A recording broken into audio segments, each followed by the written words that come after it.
Hey y'all, it's Trinity, and in this week's video we are going to be doing a girl talk, so let's get started. Although this video is titled Girl Talk, if you are not a girl, I feel like most of this stuff can still apply to you, but this is like specifically for girls, some of the tips, but most of them are pretty general if you do want to stick around and you're not a gal. Last thing before we start, if you have any YouTube videos you want me to do, please let me know down below. Now that it's summertime for me, yes, I kind of got off a little bit early. I don't know when this is going up, but depending on when it goes up, I got off like second week of May, so I did get off pretty early, and now that I have a lot more time, if you have any YouTube videos that you really want to see me do, like a week of my life or anything, let me know down below. Alright, so while I give you guys the advice, I'm going to be doing my makeup, and I'm going to start with high school / middle school, but mostly high school advice. The first thing I can say is make sure that you're taking classes that will look good on your college application if you do want to go to college. Things that will challenge you, things that you know you can handle as well. Now, I go to a private school, and we aren't really able to choose our classes unless it's something that we need to graduate that for whatever reason isn't on our schedule. Like my mom had to do that for me, like get me a class because for whatever reason it wasn't on my schedule yet. So make sure that you're taking classes that obviously are necessary for you to be able to graduate, because regardless of whether you go to college or not, it's gonna suck to not get a high school diploma and then you have to go to night school when you're older. Don't do that. That probably won't be fun. Also, I'm doing a full face today just because I feel like it. Take classes that are going to challenge you, will look good on your college stuff, but also take classes that will not like make you hate life. I think that's something that a lot of people mess up and do, is they end up taking classes that they cannot handle, and then they end up hating most of like their 10th grade, 11th grade, 12th grade even, because they just take terrible classes. Don't let that be you. Take classes that you know you can handle. Next, stay organized. Now, I'm in 11th grade. Well, I'm going into the 11th grade after this summer. So I definitely know a thing or two about trying to stay organized. I have all A's to give you an idea. So I definitely think that being organized, for the most part, obviously I do have my moments where it's not super organized, and it doesn't have to be perfect or anything, but staying organized helps you so much. And when you're not organized, it's so much more stressful and so much harder to be able to get things done because you don't know where things are and you're just super stressed out and stuff. So make sure that you are staying organized. Next thing, try not to stress out too much about your future. So I went to a graduation yesterday. It was for my friends, the seniors of 2023. And one of the guys who was doing the speeches, he was like the English teacher of the juniors and seniors. He said, according to research, adults switch their careers about 4 times in their lifetime. So you shouldn't be expected to know your entire life by 16, 17, 15, 14, any of those ages. Even when you're younger, I know that a lot of people like to ask, well, what do you want to be when you grow up? When most adults don't even know what they want to be. And they already kind of have grown up. So try not to stress too much because nobody really has it figured out. Even the people that you think have it figured out, they don't.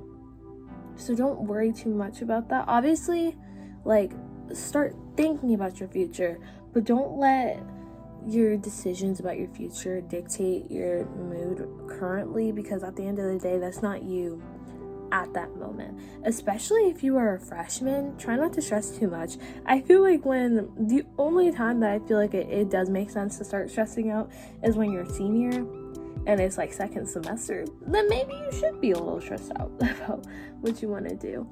But there's so many options. You don't just have to do college. I mean, one of the seniors in the class, she's going to join the Marines. So, I mean, even though you can join the military, you can go to college. There's a boy in my class who wants to do trade school. You can always do trade school. And even then, sometimes the best decision for you is just getting a job right out of high school.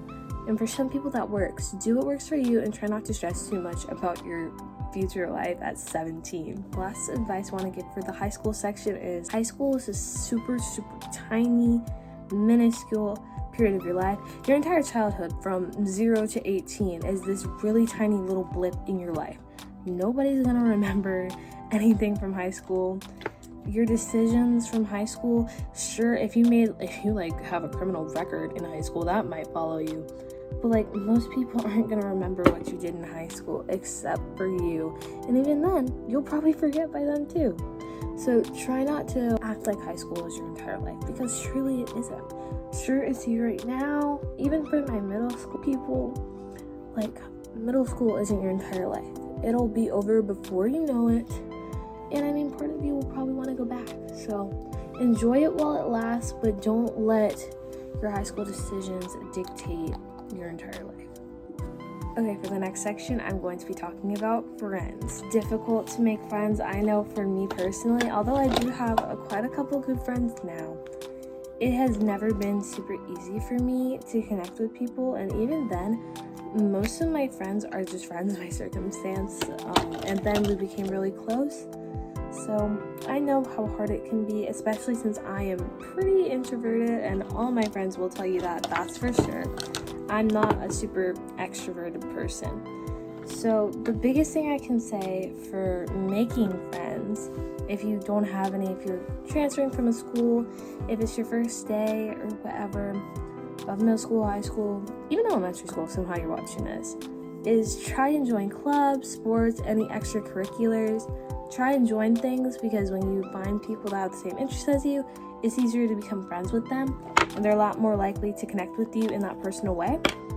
For example, 2 of my friends in particular, kind of 3, but like 2 specifically, I met them through volleyball at my school. They were homeschooled, and since I mentioned my school is a private school, they have homeschoolers play on our teams too, so they can also get a chance to do the sports. And since we don't have a ton of students, it's a really small school, like we literally had a graduating class of 5 this year, they kind of need a little more students to make sure we actually have teams to play. Met these 2 girls. I met a couple people, but they played both basketball and volleyball with me this year. And I would have never met them if I didn't decide to do volleyball this year. I would have never met them or really gotten close with them if I didn't decide to do basketball this year. I also met another really lovely girl during basketball season this year. I saw her during volleyball, but there was no reason for us to talk because we didn't really interact since we weren't practicing together. But now we're pretty good friends, and I would have never met her if I didn't decide to do that. And my school is pretty small, so this isn't really something I have to super get into, but if you're looking for friends, joining clubs is also a good thing. Like I said, my school is really small. We don't actually have any clubs. We have our student government, we have NHS, which I am a part of, but that's like a grades-based thing, and if you have the grades, you can sign up and see if you get accepted. And then we have yearbook. That's pretty much it. We don't have any clubs, and I'm sure if we made clubs, it would be fine, but we don't have any of that. But if your school has clubs, join them, because if there's an art club, you'll find people that have the same interests as you. If there's a music club, sports club, chess club, whatever. I know some schools, they have a club for everything. Even in college, if you're watching this and you're in college, colleges have all different types of things too. Join things if you think that you're gonna meet people that have similar interests to you. Specifically for my fellow introverts, I know that it can be very hard to talk to people and kind of get out there because you don't know what to say, you get really nervous, but truly sometimes the first step is just talking to someone. It can be really hard, but you can make a friend for a lifetime. I know for me, some people, I would have never really became friends with them if I didn't just start talking with them. You have to put yourself out there, and I know it is so hard because I've definitely been there. It's just so difficult to talk to people because you're scared they're gonna judge you, you're scared they won't like you. But to be honest, if you really want friends, you have to put all that aside and act like it doesn't matter. Even if it really does matter to you, you have to act like it doesn't to really be able to make those connections, make those friends, so you're not lonely. As hard as it is to say, you don't want to be lonely. Nobody really wants to be lonely. I mean, God created us for friendships, for relationships. He wouldn't make us to just be sitting by yourself all the time. So make sure you're also trying to reach out too. And sure, sometimes there might be that one person that decides to come up to you first, but sometimes that's the first step you have to make. For the extroverts, having a bright personality can be really fun and can make it really easy for you to make friends, especially making friends with the same type of personality type as you. But especially when you're making friends with people that are a little more shy, a little more introverted, make sure you're keeping in mind how they're reacting to what you're saying, how they may feel during the conversation. Because sometimes you may feel like you're being very welcoming, but their body language is telling an entirely different story. So just be aware of that. Don't want to be the person that makes people uncomfortable. So just watch that balance. There's definitely people I know that, although they're so bright and bubbly and they're so kind, sometimes they can come off as a bit, not rude, but kind of cocky or kind of annoying, which I'm sure a lot of extrovert people hear a lot, which you aren't annoying, but sometimes you have to dial it back and then slowly start bringing it, not in a way to be mean, just keep that in mind. So when it comes to toxic friends, I've definitely had a few toxic friends, toxic relationships, what I will get into a little bit later when it comes to like toxic, like when it comes to boys more so. But when it comes to toxic relationships, well, friends specifically, you can spot a toxic friend by seeing that they make you feel negative. You never feel like super happy to hang out with them. It's like a dread to be hanging out with them because you're not happy. They talk behind people's back. And truly, if somebody is talking behind someone's back to you, they are talking behind your back to someone else. If they're talking behind other people's back, they're talking behind your back too, honey. If they only talk to you when they want something, they're probably not really your friend. They just want whatever from you. And also, if they're just completely unsupportive of everything you do, like if you tell them something and they don't seem excited for you like you do for them, they just seem to kind of brush it off, they just want to move on to what they've accomplished, they probably don't actually see you as a friend. They probably, honestly, people like that just are trying to keep you around to make themselves feel better, which honestly sucks to hear, but it's the truth. So if you have a toxic friend and you need to cut them off or cut them out of your life, first try and communicate the problem with them. Don't cut them off immediately, because for some people, they don't know that they're doing that. Sometimes they don't realize they do that until you bring it up. And if they're not showing that they're going to improve, if they're just saying a lot of things but aren't actually doing anything, distance yourself by not texting or DMing them. If you need to unfollow them on social media, you don't need to see them every day. Don't sit with them at lunch or whatever. Of course, show God's love to them, but don't lower your standards for someone that doesn't even care about you. For my next section, I'm kind of going to get into that. When it comes to boys, the red flags with toxic friends are pretty much the same with guys, but also when they make jokes that are just straight up offensive and they don't go out of their way to explain, oh, I wasn't trying to be offensive, or they're just defensive the entire time whenever they're doing something that is everybody knows is not right. That's a definite red flag. If they're super cocky, not confident, but they just think that they're better than everyone, they think that they deserve everything and nobody else can have anything, if they don't deserve your time. If they're talking to like 30 different girls, 30 is a big number, but like if they're talking to like a ton of different girls, they don't actually like you, they just want something from you. If they're rude, especially to their family, that is how they're going to treat you. How a guy treats his mom is the same way he will treat his girlfriend. And if he's just a straight up jerk, like, don't spend time with that. And I know when you like someone, it can be very hard to see whether they're a straight up just red flag. Like, they're just red. Even when your friends are telling you, oh, he's not a great guy, or even if your friends are very uplifting about this guy, sometimes it can be really hard to see that when you like someone. And I know from experience, I even had friends that were saying, oh, he's really great, I think that you guys are a great match. And even looking back, I can see all the big red flags going off from this guy. He definitely had a lot of issues that he needed to get sorted out. And although we never dated, we liked each other. And we weren't even dating, and there were still a lot of issues. Okay, I'm editing right now, but this little thing actually reminded me of something. So if a guy that you're not even dating is already trying to control you, already kind of being overbearing, stuff like that, that is a very big red flag. If he's trying to treat you like his girlfriend even though you're not dating, saying that you're dating even when you're not, that is a red flag, and watch out for that.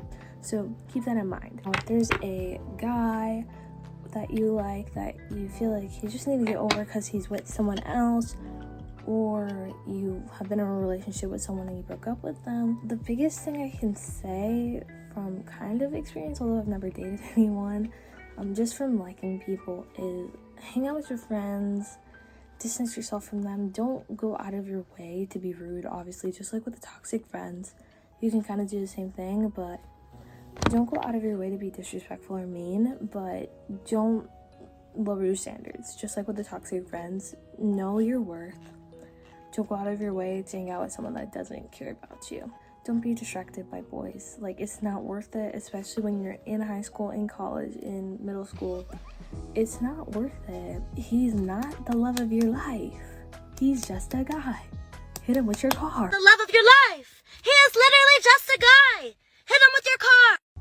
For real, he ain't worth it. This next section is why it's called Girl Talk, but just for a little bit of stuff that's more specific to girls. Periods. We all get them. All females, all girls, we get them. They're not gross, they're not weird, they're completely normal, and it's just your body's way of telling you that it's healthy, and truly it's a really beautiful thing. So it's not something that you have to be ashamed of or hide. You want to make sure that you're always on track. I recommend getting apps that will help you track your periods so you're aware of when it's coming and when it's going. You do have to have your period a few times. Like, the first time you have your period, it's not going to be able to track the second one perfectly, but you can get an idea the more you use it. When you do start your period, whether you already have or you haven't yet, I recommend having a little pouch with pads or tampons or whatever you use, chapstick, medicine, whatever you need when you're on your period, just so it makes your life a lot easier and you're not searching for it when you're out in public. Don't be scared. It's not scary. It's normal, and you don't have to stress too much about it. Like, my last big section, I'm going to be going into spirituality, and for me personally, spirituality is my relationship with Christ and God, that as a whole. For me, I'm a Christian. I'm not afraid to say that. So for me, spirituality relates to Christianity. I'm just going to be going into kind of the Christian aspects of it. Some of this can apply to other types of spirituality, whether you're Muslim, live in the universe, or whatever. This is pretty specific to Christianity, but when you're reading your word, put your phone away, put any distractions. I know phone is the biggest thing.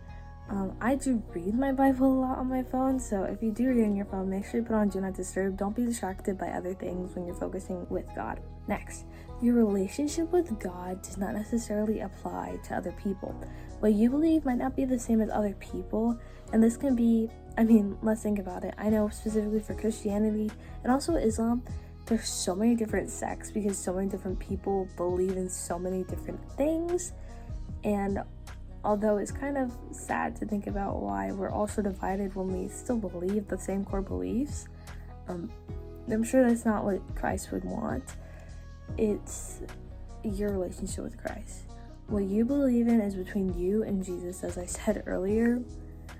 Don't let other people's opinions, obviously, listen to other sermons so you can get an idea of, other interpretations, but don't let other people's opinions dictate the actual truth. And that can mean a lot of things. Take that as you will. Lastly, your spirituality, whether it's with God like Christians, Allah like Muslims, or the universe like other people, it shapes who you are so much, and it is very important. Even if you don't have a spiritual life and you believe in nothing, you don't believe in the universe, you don't believe in God, you don't believe in Allah, nothing like that, it still affects your life so much. But in general, just know that your spirituality is so important. And for me, it's with God, it's with Jesus, it's with the Holy Spirit, it's with the Holy Trinity. I am named Trinity after all. It is so important. It is a part of my identity. And whether you want to admit it or not, your spirituality is such a core part of your identity, whether you believe in anything or not. And yeah, with that, I hope you guys liked the video. If you did, make sure to leave a like, subscribe, or comment down below, any of which would be awesome. And if you can, make sure to follow me on my Instagram. We're growing such an amazing community out there, and I would love to get to 1,000 subscribers by the end of this summer. And with that, I will see you all next week. Bye! I don't feel like I do when you're with me. It felt like suddenly our souls collided, hearts entwined when I decided to make you